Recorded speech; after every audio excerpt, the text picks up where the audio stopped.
Our second and final selection sees England play Holland in the other semi-final, and that's going to take place on the 10th of July. In a repeat of their round of 16 match against Slovakia, England played a passive style of game which allowed their opponents to take the lead, Switzerland's Briel and Bolo scoring after 75 minutes.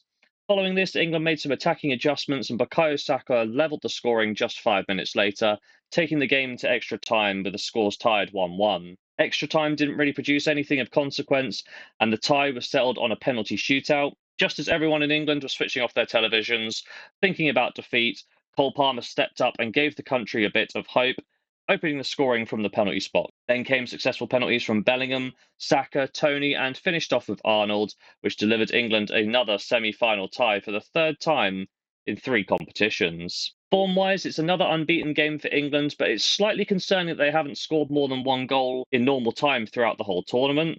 However, credit where it's due, England have shown the resilience to bounce back from a deficit twice now, going on to progress in the tournament. They play a Netherlands side who, in the same vein as England, gave up an opening goal to turn the tie around. After falling behind against Turkey, they scored twice in 6 minutes to knock the Turks out within 90 minutes in their quarter-final tie. This means the Dutch have recorded back-to-back wins in the Euros despite a rough end to the group stages. They're just 1 win away from their first European final since 1988, where Holland actually won the title in Germany. Could history repeat itself here? When we look at the head-to-head records, the last meeting between these sides took place in 2019 in the Nations League.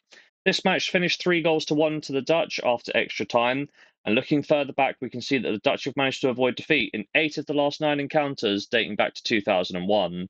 My prediction here is that England have been playing below expectations, not just by the reckoning of English fans, but the whole football community.